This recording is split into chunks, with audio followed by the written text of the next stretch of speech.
Let's talk about being an angry crier and being in like a corporate setting. Gather around, children. It's time for story time. So, as you would expect, I'm an angry crier. Not a lot can actually make me cry like I'm upset or I'm sad, but when I feel like incredibly insulted or affronted, I will start to cry because I'm so angry. So I have this job, and me and this particular coworker had gone round and round several times before. We just were not gonna get along. But for the most part, we'd always managed to keep it professional. Except this one time in particular, I don't know if it was something in his day or something that I had said, he went off, started yelling at me in the middle of where we were, in full view of other people, insulted my work ethic, the way I did my projects, pretty much everything. And I started to cry.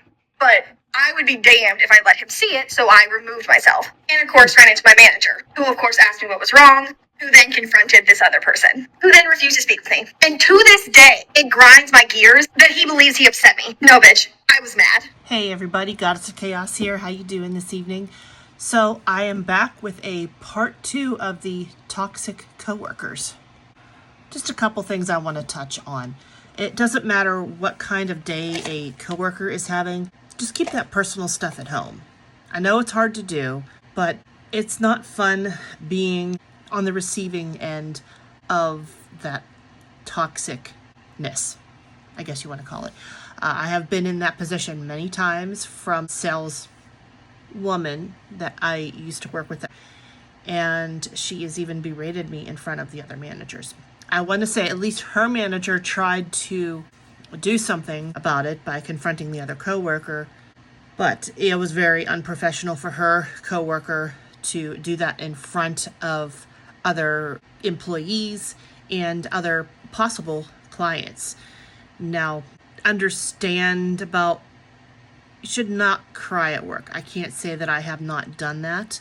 I've not cried at my current employer, but at my previous one, yes.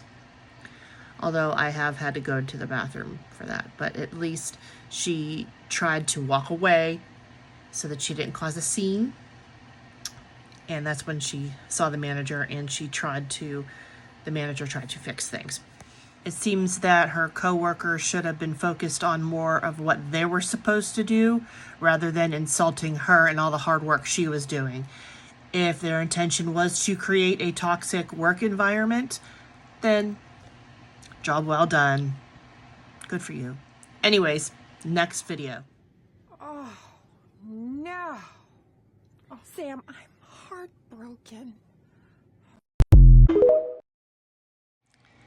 Same feeling when they transfer to another location. This coworker that was a total asshat to me. I don't know if you guys have ever dealt with office mean girls yourselves. So a lot of people understood that, being a nice person, being kind to people is often met with also niceness and kindness, but sometimes, and for some reason with women, it's a lot of other women doing this to them. Most of the women get along with me, but then there's one woman that just can't stand me.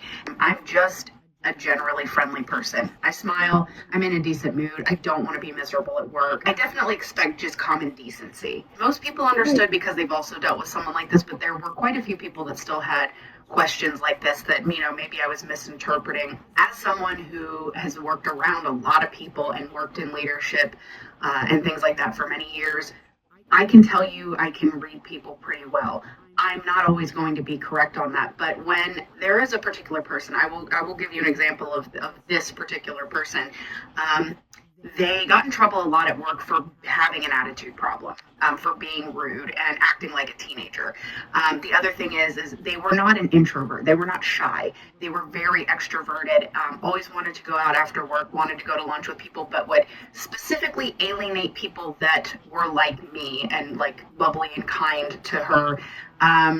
And she preferred to be around the gossipy, like mean girls that were just like her. That when I would say something to her, like everybody would be coming in and saying good morning to her, and she would say good morning back. The minute she got to me, I would just be like, hey, good morning. She would look over at the other girls and she would roll her eyes, and I saw it. I saw it every single time. I refuse to be that person. I don't want to be the person that's just like, well, I'm just going to stop being myself and saying good morning to everybody. Like, I just came in, everybody would be saying good morning. I would just say good morning and be on my way.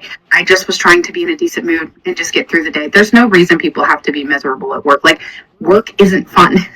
And no one really wants to be there necessarily, unless they're getting away from problems at home. But my thing is, like, none of us want to be there. We all want to be doing something else. We want to be working for ourselves. We want to be at home with our families and our friends and doing more fun stuff. But if we have to be there, let's not be miserable. Let's not be jerks to each other. I don't expect anyone to come and ask me about my weekend or go out and do things with me or be my best friend. But I do expect common decency, and I do expect someone just to be kind if I meet them with kindness. That's it. About 20 years ago, when I graduated college, I started working as an administrative assistant at a manufacturing plant somewhere between Freeport and Leechburg, Pennsylvania. If you look it up on a map, that might narrow it down. Anyways, there was a lady in HR. She just hated me for some reason. I honestly have no idea what I did. The only thing I think of is maybe the person I was replacing was a friend of hers because she talked very fondly of her. I have no idea. Anyway, that's the only thing I can think of that Luann had against me. I think I was always pleasant with her, said hi to her, and she was just very snarky. I can't explain it. I was always rather pleasant with her, always said hi, good morning, how was your weekend, things like that.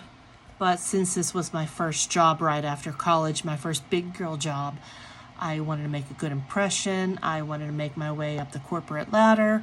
So I just didn't want to essentially piss anybody off. But anyways, lesson learned. And you live and you grow. But I also still think that unless you have a legitimate reason as to why to not be nice to somebody, it doesn't hurt or cost anything to just say hi back. Don't be a total jerkwad and a total cut-tosaurus. And just be kind. Next video is going to show us how to deal with the toxic bosses and coworkers. Let's try to learn something, shall we?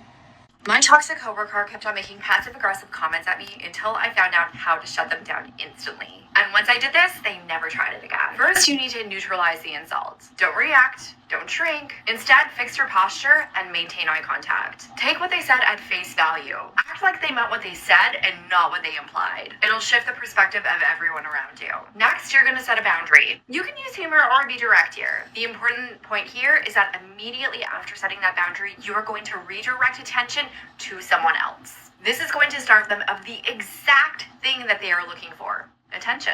Now, if they're not smart enough to stop here or they're a repeat offender, you can do this. Call them out by making them explain in detail exactly what they meant. They can explain their toxicity to everyone in the room. Here's a few prompts you'll want to have ready. And then finally, unless it's a situation where it's going to have negative consequences for you, walk away. A lot of great advice from that last video. I know it is very difficult to not react when someone's being toxic towards you. However, that's some good advice. Where I previously worked, there was that lady I've mentioned before, that saleswoman, that one day, I mean, a lot of times we did get along, but I was also on the receiving end of a lot of her abuse. And the one day, it was just constant. I didn't get it. And there were also plans of her transferring to another location. And I really couldn't wait for that day. And it just got to the point where it's like the fifth time she was like bitching at me about something. And I said, did I piss you off somehow, some way? Like, what did I do to you today? Because you keep seeming to come at me. And she's like, well, no. And then she'd walk away and she'd say something else snarky. And I'm like, go to the other store already. I don't know why they're delaying the opening, but go help them do whatever it is they need to do to get the damn store open. Just go. She didn't say anything after that. That shut her up. It was great. And I'm genuinely a nice person. I try to get along with everybody. I'm not the one that starts this shit. But I think I've learned to neutralize it and have it go away. Anyways, thanks for watching the video. Hopefully you've learned a few things. And please drop a comment, like, subscribe. Let me know of any of your toxic coworkers or bosses, or anything really. I need some reading materials, guys. All right, thank you so much, guys. Go out into the world and cause a little bit of chaos. Bye-bye. But not at the workplace, unless you're telling off that toxic coworker. In that case, I want to hear all about it.